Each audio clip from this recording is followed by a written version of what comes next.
Timmy with the Gospel Reggae Medley.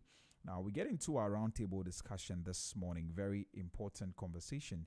And we're having a conversation this morning that goes beyond headlines and political sound bites. Now, we're looking at what some are calling Ghana's fiscal reset, which is a quiet but critical attempt to actually get our economy back on solid ground. Now, instead of new taxes or some flashy announcements, the focus now is the basics, collecting revenue better, sealing leakages, cleaning up our old debts and restoring trust in the system, especially for businesses. And it's about making the economy predictable again. It's about whether a trader can plan and whether a manufacturer can invest and whether an entrepreneur can take a risk without fearing some sudden shocks. And so the big question this morning is this: are these steps actually enough to stabilize the economy, attract investment, and support long-term growth without placing extra pressure on ordinary people and small businesses? And to help us unpack this, I'm joined now by Mr. Nelson Kuju Kwagbeji. He's a financial analyst, and he's going to help us understand what this reset really means, what is at stake, and whether Ghana is truly turning a corner or we're just catching our breath, and that's exactly what we're talking about this morning. Nelson, good morning. You're welcome to the Business Breakfast on Z. Yeah, good morning, my brother. Thanks for having me once again. It's always a pleasure to have you. All right. So let's get into our conversation this morning. Well, first of all, fiscal reset, of course, sounds quite political, but I know it's a technical term. But in simple terms, what does Ghana's fiscal reset actually mean? Hello, please, can you come again? Yeah, so I'm asking that, when people hear fiscal reset, it sounds quite technical, which I know it is. But so I want you to tell us in simple terms, what does that mean? Ghana's fiscal reset, what does that actually mean? Okay, sure. Thank you very much. Fiscal reset simply means going back to the drawing board and re-looking at generating capacity. If your expenditure far away your hello? Or hello? Yeah, sorry, I lost you for a few minutes. I think the line was breaking, but you can repeat that again. Okay. Yeah. Well, I'm saying that fiscal reset simply means re-looking at your expenses and your revenue as a country, simply because if your revenue does not match up with your expenditure, it means that you'll be having a problem. And discipline or resetting your fiscals simply means that re-looking at your revenue, re-looking at your expense between the two. I think the line is not helping. Let me try and see if we can reconnect you, and then we can continue the conversation. Yes. All right. So so the line is not helping this morning. I don't know exactly why, but let's see if we can. We're trying to reconnect Mr. Nelson Kuju Kwagbeji, and then we can continue the conversation. So, like I said, we're talking about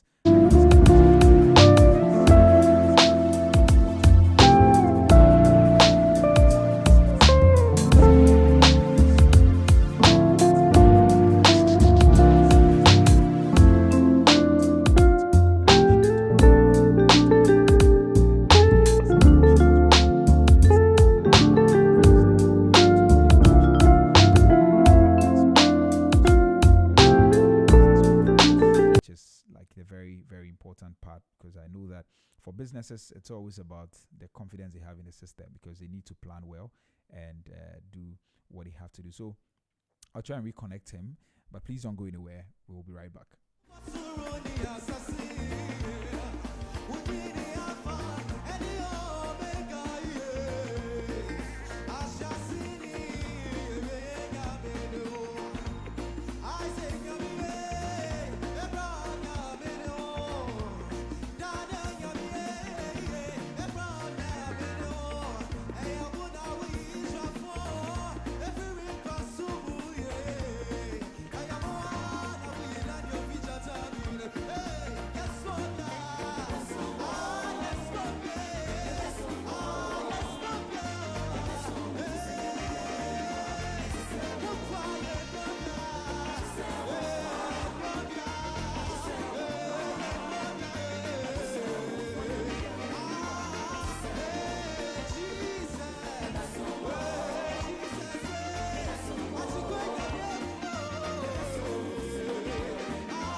think I have, thank you very much. I think I have Nelson back on the line and we'll continue our conversation.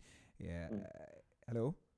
Yeah, hello. All right, great. Good to have you back. So you're trying to explain exactly what fiscal reset means.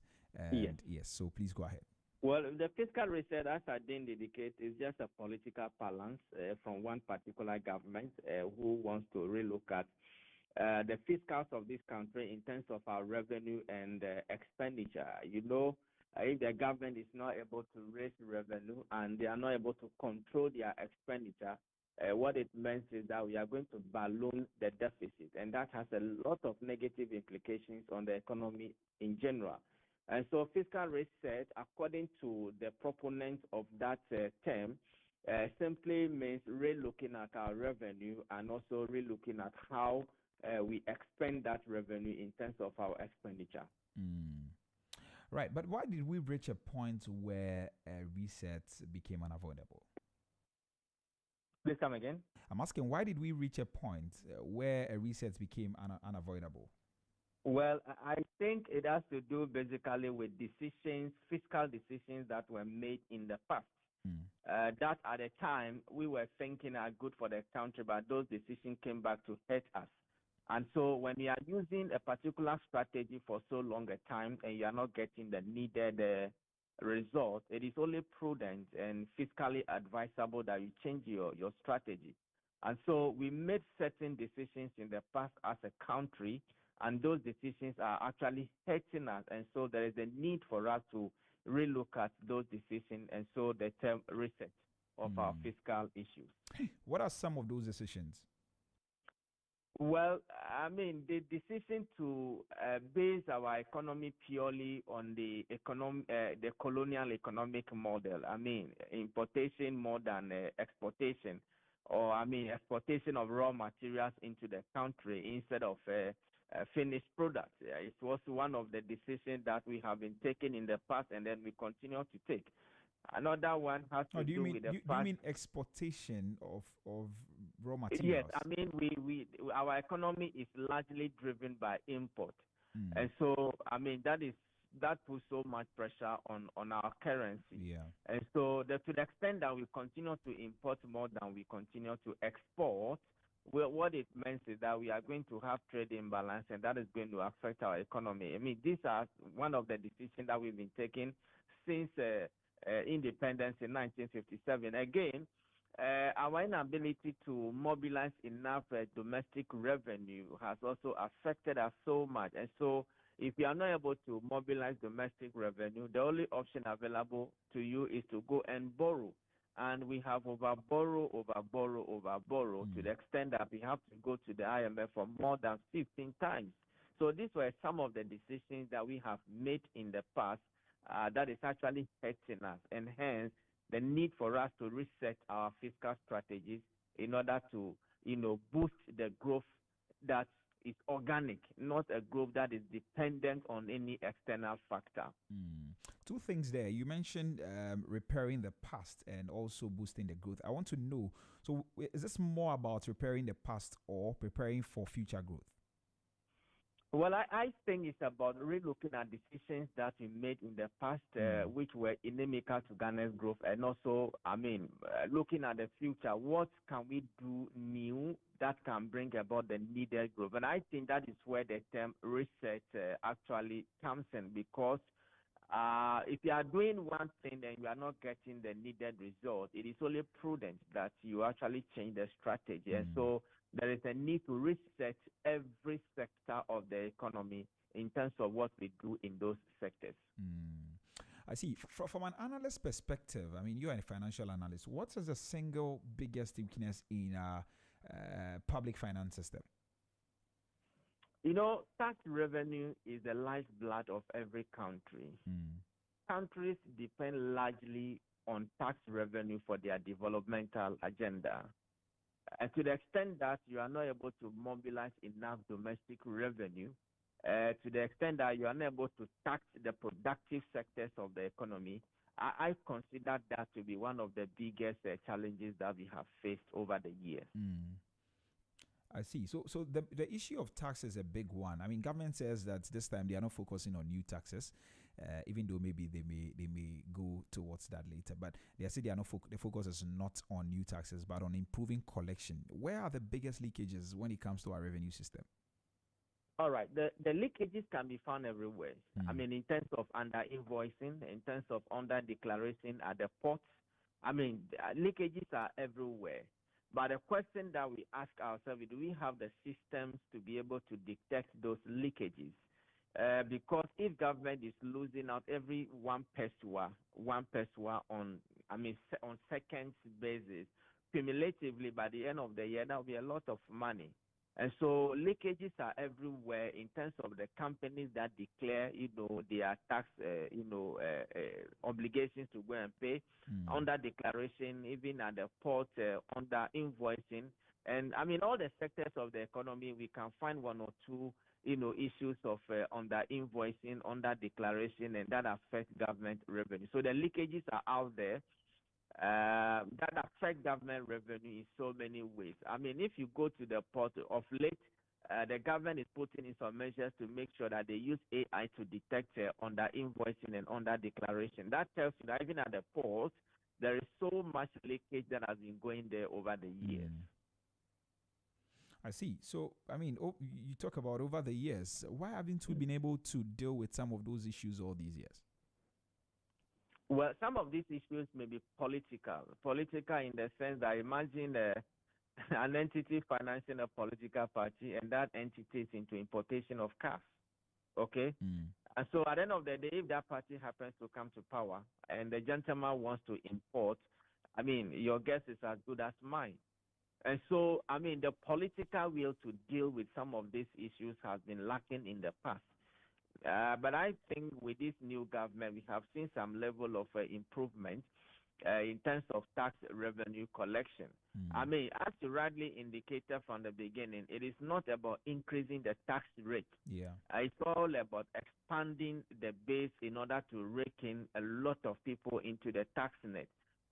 The last time I think we had a discussion regarding this, and I made mention of the fact that Ghana's economy is largely informal. And so the Hajia who sells wache at the roadside, the Kenke seller who sells Kenke at the roadside, they don't pay tax. You get it? And so we have to find a way of raking all those people into the tax net so that the pressure will not be only on those who are in the formal sector, who pay taxes through their income tax or through businesses through their corporate income tax. We need to expand the base in order to rake in the needed revenue. In fact, if you look at the 2026 budget, government intends to raise about 268.1 billion in terms of tax revenue. The question is, we will be able to rake in this tax revenue to finance a budget of about 302.5 billion Ghana cedis? So that is the challenge. Inadequate domestic revenue mobilization is actually a serious issue in this country, and the earlier we deal with it, the better for everybody. So you agree with you are with the school of thought that we are not collecting, or our collecting is, or we are collecting too poorly, and that is something we have to check. Yes, we are not raking in the needed tax revenue. We feel there are still some untaxed sectors of the economy that the government the GRA can still look at. I see. There's also a school of thought that we tax too little. What do you think about that? Please come again. I'm saying there's a school of thoughts that we tax too little. Our taxes are not enough. I mean, to be able to raise it. There is a concept in taxation called the Laffer effect. You see, there is an extent to which you can raise tax rates to rake in the needed revenue. I don't think the question should be about we taxing later, because when you raise the tax rate higher, what will happen is that people may begin to evade the payment of the tax because they can feel the impact on their operations. And so the question shouldn't be about how little the tax rate is, but how efficiently we are collecting the tax and how wide the tax base is in order to rake in a lot of people into the tax net. Right. Okay. Well, still on taxes. How can digital tools, I mean, talking about some systems, some VAT tracking and mobile payments, actually change the revenue story? Well, it is common knowledge that, I mean, paperwork is going away gradually these days. Everything is going digital. And I read somewhere that the GRA is actually deploying AI in order to detect areas that there are leakages, areas that there are invoicing, under invoicing, and the rest. I think that we are currently at an age that we need more of digital tools because they will eventually help us to, one, collect efficiently. When I mean efficiently, in terms of the cost that we incur in collecting the tax, it will also help us to detect the leakages that are within the tax system, and it also helps us to know if people are really under invoicing or people are really complying with the tax regulations. And so digital tools are very, very, very important. And as a tax practitioner, I know for a fact that over some time now, the operations of GRAs have significantly changed in terms of tax revenue collection. In fact, most of their operations are digitally done, and so the issue of human intervention has been reduced significantly, and we expect that going forward, these digital tools will help government to raise the needed tax revenue. All right. Kindly hold on for me. Let me just announce the lines in case somebody listening to us wants to join the conversation. So, if you just tuned in, we're talking about Ghana's fiscal reset. We're talking about fixing debts. We're talking about boosting confidence and also issues, I mean, cleaning up or clearing up our revenue. So that's a conversation we're having this morning. And my guest is Mr. Nelson Kujo Kwagbeji. He's a financial analyst and he's helping us have this conversation this morning. You can join us by sending us a WhatsApp. Let us know what you think about the conversations we're having. Let us hear your questions as well. 0544321019, 0544321019. That's a number to text and I'll give you the opportunity to be a part of this conversation by reading your messages for you. You can also call us on 030395661, 030395661. That's a number to call, and then I give you the opportunity to also share your thoughts with us this morning. And you are streaming live on Facebook at ZFMGH and also on YouTube at Z Multimedia. You can drop a comment there, and I'll do you the honors of reading your messages for you this morning as well. So let's continue the conversation, Mr. Nelson Kujo Kwagbeji. So away from taxation, but okay, well, maybe just the final thing on taxation. What would a fair taxation look like for small businesses and informal workers in this country? Well, I like the word you use, fair, because one of the canons of taxation has to do with fairness.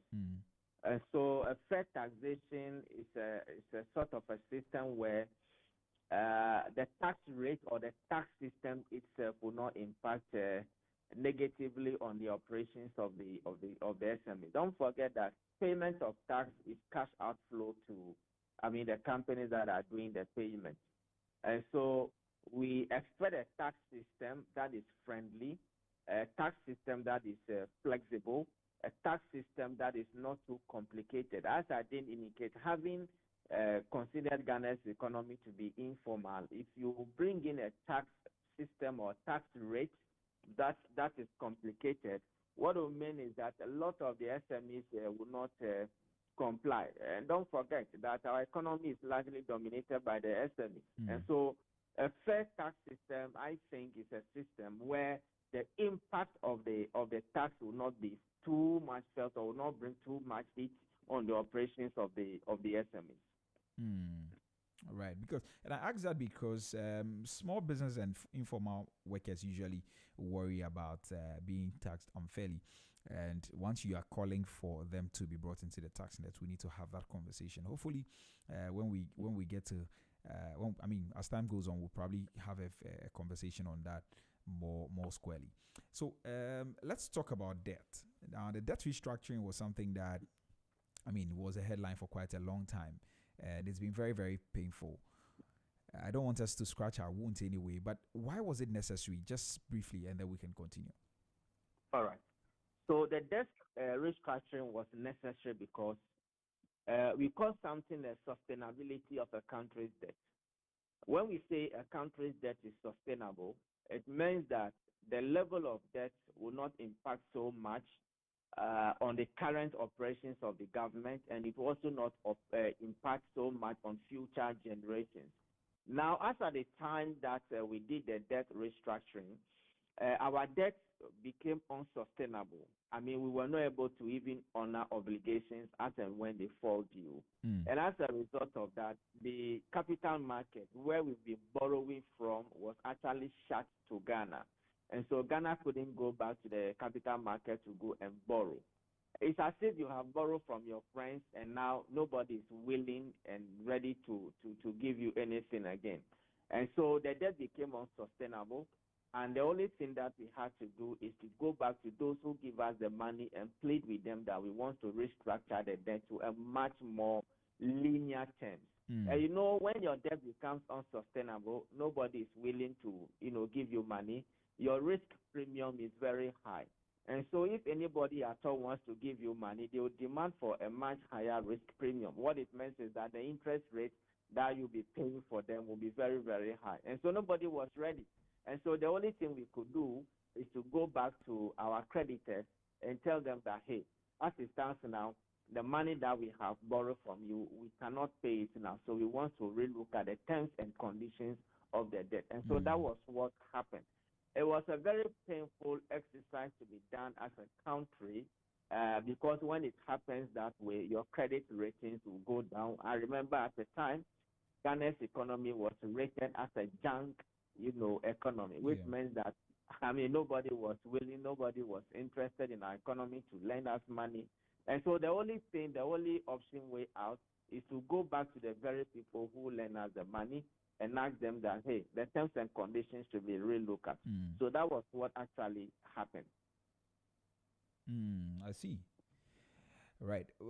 I don't want us to go into debt restructuring conversations deeper, but I think one of the effects of the debt restructuring program was actually the damage it cost us when it comes to business confidence. I want us to touch on that briefly. What damage did that actually do us, to business the business confidence? Really? Sure. I like the way you use the word business confidence. You see, in every country, the financial system is interconnected. When I say financial system, I mean financial markets, financial institutions, and, financial instruments. The banking system is part of the financial system, and it is interconnected and interwoven. And so one effect on one bank will have a ripple effect on the other, bank or other company. A lot of people who were having liquidity at the time, they give their money to the government, including the banks and other financial institutions and even non-financial institutions. And so when the debt restructuring started, it actually affected and damaged the balance sheet of most of the financial institutions in this country because they have to write off those debts as bad debt. And bad debt normally pass through your income statement. And once it passes through your income statement as an expense, what it means is that it's going to reduce your profit. And so in terms of the impact, both financial institutions and non-financial institutions, they were negatively impacted in terms of their balance sheet. And that actually affected their profit levels for some period. It is only now that some companies are trying to turn around their position. And not only at business level, even individuals were also impacted negatively because a lot more people, most especially pensioners who rely on fixed income, coupons, were also affected. And so it was a dark moment, it was a dark day, it was a dark period for Ghana, and we pray that going forward, we may not have such an appetite for borrowing as a country, but rather concentrate more domestically to raise our own revenue in financing our annual budget. I'm going to ask you something along those same lines, but just before that, I want us to look at how does clearing legacy debts or settling legacy debts change the way investors and suppliers see a country, in this case, maybe Ghana?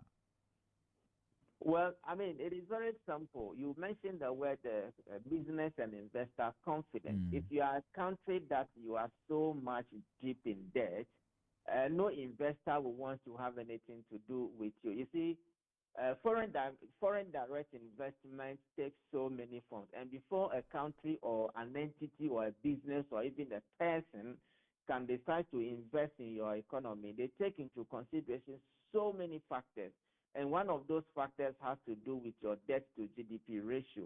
If you are so much deep in debt, no country will want to have anything to do with you. And so it is important to have a clean sheet, because when you have a clean sheet and you want to go back to go and borrow, I mean, investors will be willing to have confidence in your economy, Right. to have confidence in your policies, and then go ahead to lend you the money. And so clearing legacy debt is very important. It makes the government have the fiscal space going forward. As for instance, what happened in the energy sector, when the sector was so much choked with debt, government was not paying the IPPs and all that. And so once you are able to clear them, then confidence is restored in the market, confidence is restored in your economy, and you can bring on board investors from all walks of life to invest in your critical sectors of the economy. So it's very important to clear legacy debt, right? So I said I was going to ask you about the restructuring. So do you think that, or are we restructuring our debt in a way that prevents us from returning to the same crisis?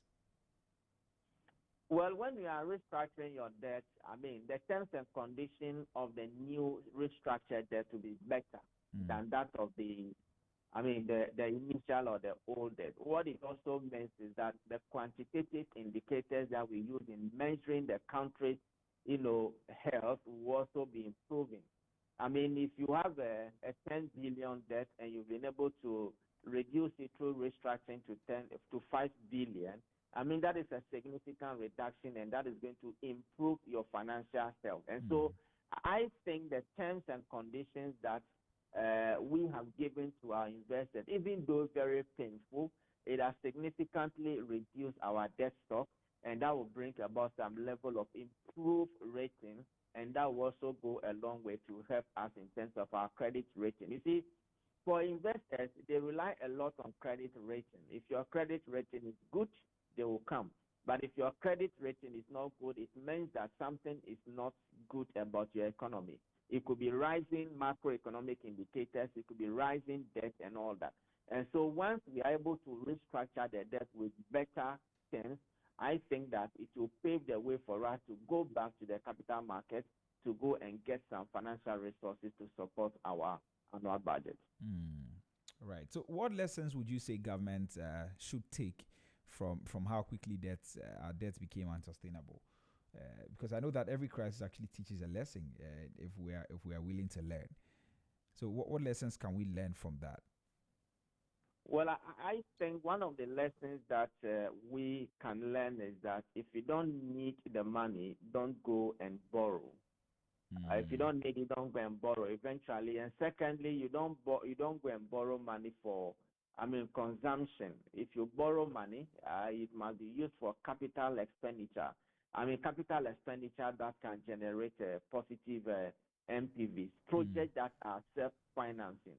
I believe that going forward, we should be careful to know that if we are not able to raise enough domestic revenue, then of course, we keep on borrowing, then we are going back to where we were prior to the restructuring. And so I think that government must carefully plan their expenditure in order not to borrow when the need does not exist for borrowing.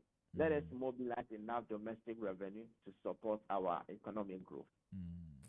Right. I was going to ask you because consistently we continue to see, experience a budget deficit. And I was wondering how we're going to be able to do that apart from, the way, of course, is always to raise more revenue. And we've been talking about it for a long time. So if you say we shouldn't borrow for consumption, I don't know, how realistic is that? Well, it is possible. If you go and borrow this year alone, our overall budget deficit on commitment basis is about 34.4 billion Ghana cedis, which means that we need to raise more domestic revenue to cover it. But if we are not able to do that, then it means that we have to go and borrow. But you see, if you want to borrow, the money that you are going to borrow must be targeted, must be intentional, and must be destinated to actually solve a particular problem within your country.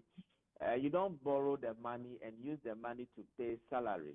As I did indicate, the only best way to go is that when you borrow the money, then for instance, the Accra Kumasi Expressway that we are going to do, if government intends to borrow, money to fund that particular project, that project should be self-financed. It means that the road tolls that they will be paying using that road should be used to be, paying off the debt. But imagine we go and borrow about $1 billion dollars, and then we put that money into the consolidated fund for, payment of public sector salaries. Then are we coming or are we going? And so it is possible. It's all about being intentional. It's all about being targeted as far as the borrowing strategy is concerned. Right. Now, once you go out there to go and borrow, most especially in foreign currency, then that money should be destinated to satisfy a particular, capital investment that will be self-financing. I see. All right. Anyway, so let's touch on the confidence again. Now, we are beginning to see some signals, but what signals actually tell investors that a country is becoming predictable again, especially knowing that we were almost, we're almost sinking, or we even sank. Now, what signals actually tell the investors that we are becoming predictable again? Well, investors will generally look at your quantitative indicators in terms of, as I did indicate earlier, your credit rating. Yeah. We ended 2025 on a good note. Most of the indicators are very good. If you even go to the pumps today, I bought fuel this morning at 9 cedis 99 first word. Earlier in the past, around 2022, thereabout, we're even buying it at 17 Ghana cedis. So clearly, the energy sector is critical. Any investor who wants to come into our economy will know how much they are spending on fuel. And so if prices at the pumps are going down, it's a clear indication to investors that things are going on well. Secondly, if you look at our currency, the cedi has enjoyed relative stability. I think we ended the year with a little over 10 Ghana cedis, which is very fantastic. If you look at our inflation was at 23.8% at the beginning of 2025, but the government has been able to bring it down to about 5.4%. If you look at our international reserve, has also increased to about some $14 billion. If you look at our fiscal operation, you could realize that there is a clear coordination between the monetary authorities and the fiscal authorities, and that has also helped, in bringing back some. So investors will generally look at all these indicators. Even our debt to GDP ratio has also reduced a bit. So investors will look at all these indicators and say, hey, Ghana's economy is the best in emerging market or sub-Saharan Africa, so let's go and invest there. Investors don't just stand up and go into a country. True. They also do their due diligence, political stability, economic stability, macroeconomic stability before they make their decisions to go into a particular country. So you believe that we're back on track, or we are beginning to get back on track? I believe where we have gotten to now, considering where we are coming from, I think we are gradually recovering. I think we are getting it some way, somehow right this time around. The major concern has to do with how do we consolidate the gains that we have made. There are lots of talk around what actually accounted for Ghana's stellar macroeconomic performance in 2025. Some school of thought are saying that, well, it could be attributed to the presence of IMF, who is our headmaster, monitoring everything that we are doing. Yeah. Some group are also saying, well, it could be as a result of the policy decisions that the current government has taken since assumption of power. Whichever form it takes, I think the most important thing is how do we consolidate the gains that we have made, because if you recall, last year, December, prices of rice and goods in general have reduced, in the market. And so this is what we want to see going forward, so that that teacher who earns, let's say, 3,000, 4,000 a month, can be able to save something out of his salary. Right. We only want consolidation going forward. We want that commitment on the part of the government because once government is committed, is doing it, we can sustain the gains that we have made going into the future. Hmm. But when people talk about consolidation, what would that look like, or what does that look like? So the consolidation simply means that we don't go back to where we were coming from. We don't want to go back and be buying fuel at 13 cities, 14 cities per liter. Hmm. We want it to even reduce further if possible. I mean, we can be buying fuel at 5 Ghana cedis per liter. So we want to move forward. We don't want to go backwards. And but that will be largely dependent on the tone of government going forward. I mean, most people say that well, in the first year of every government, they do well, and then when they are getting closer to election, then things will go the other way. But I think that the tone of this government right from the beginning has been that of fiscal discipline. Hmm. And if we continue that way, I think we can sustain the gains that we have made going into the future.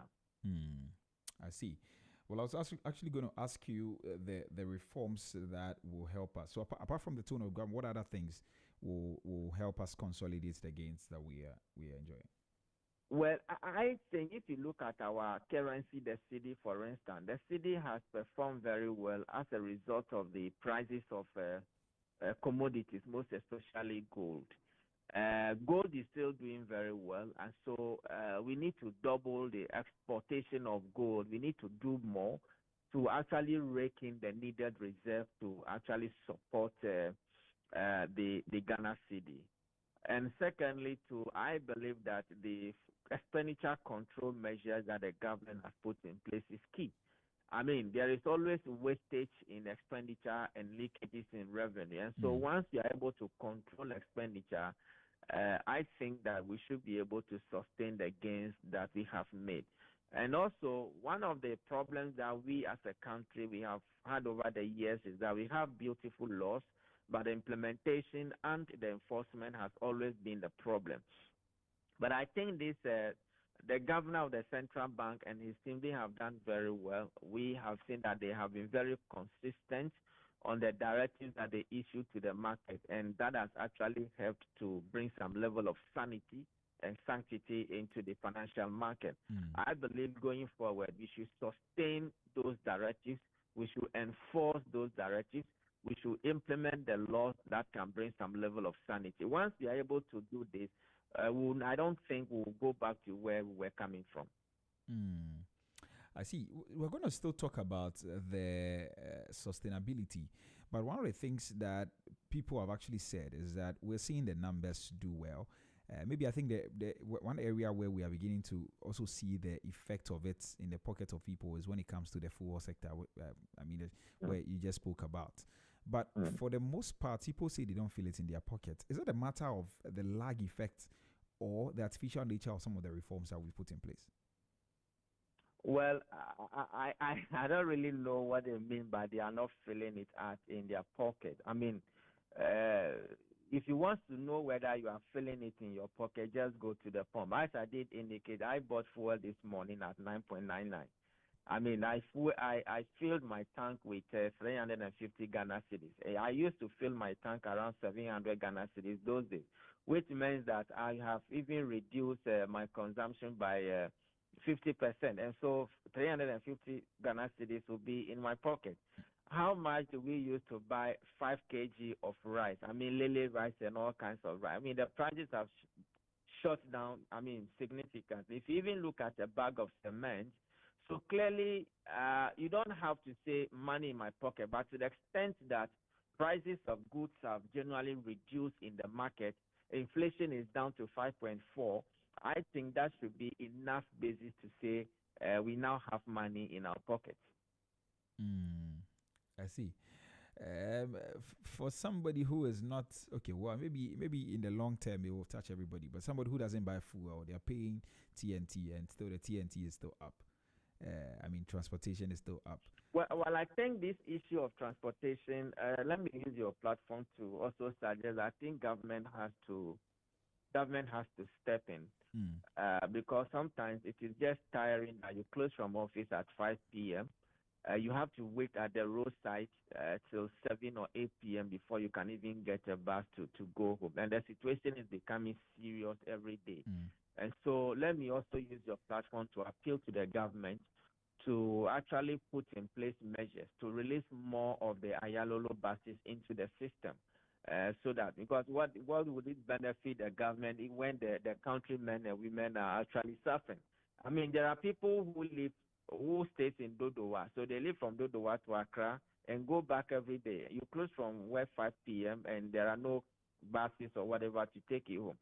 So I think the government has to step in. Now, responding to your substantive question, I think it has to do more with the transport operators because see, if you are at the roadside when the journey is even something that can cost you, let's say 5 cities, they will tell you they are taking 15 cities. So you cannot blame that squarely on the doorstep of government. I think it's the transport operators, the throttle operators who are just taking advantage of the situation. I mean, since the last quarter of 2025 till now, fuel prices continues to reduce marginally. So I think that the transportation issue should be relooked at in terms of the throttle operators who actually try to double the prices because of the shortage of cars on the roads. All right. So, Mr. Kwagbeji, maybe finally, what role? I mean, I wanted us to talk about the transportation thing, but it's not part of our conversation. It's a substantive part of our conversation, and also because of our time. But finally, maybe what role should citizens and businesses play in actually sustaining the fiscal discipline that we're beginning to see? What can we do?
Maybe your final words, and then we can go. Or we're good.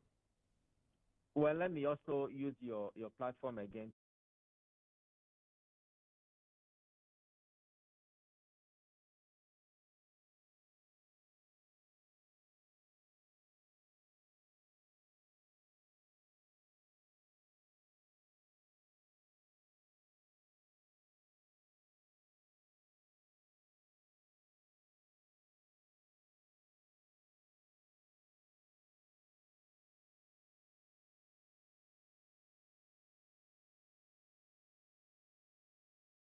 Right. Well, that's a very big issue, a very serious one, and I see people stand at certain bus stop. I use a Shashi area a lot, so I see them standing there sometimes, especially those going towards Kassoa and some of these areas. It's a very big issue. So I'm glad you actually added your voice to that. But thank you very much for joining us this morning for our roundtable discussion. I believe strongly that it's been a great conversation. Thank you very much. Thank you for having me once again. All right. It's always a pleasure. All right. Okay. So that was Mr. Nelson Kujo Kwagbeji. He is a financial analyst, and he joined us this morning for our roundtable discussion. It's been a very fruitful conversation. We've touched on quite a number of things. We've talked about revenue. We've talked about debt situation in this country, how we can actually, what we need to do so that we don't fall back into those days, those dark days, I like to call them. Yes. So it's been a great conversation, but that's how we wrap up today. If you missed any part of it, feel free to visit our social media platforms. We're on Facebook at ZFMGH and also on YouTube at Z Multimedia. You can visit those platforms. The video will be posted there. You can go and play it back and pick a thing or two for yourself. Just stay informed and all of that. But that's how we wrap up. We're back again tomorrow. Tomorrow is Tuesday for the Tuesday edition of the Business Breakfast on Z101.9 FM. Thank you very much for staying with us right from 6:15 till now. My name is Nitrebi Hammond. Please take care of yourself. And when you think Ghana, think Z. I'll see you tomorrow. Up next is The Brighter Side with Jeremy Okoria Marco. Please do well to stay tuned. Bye-bye.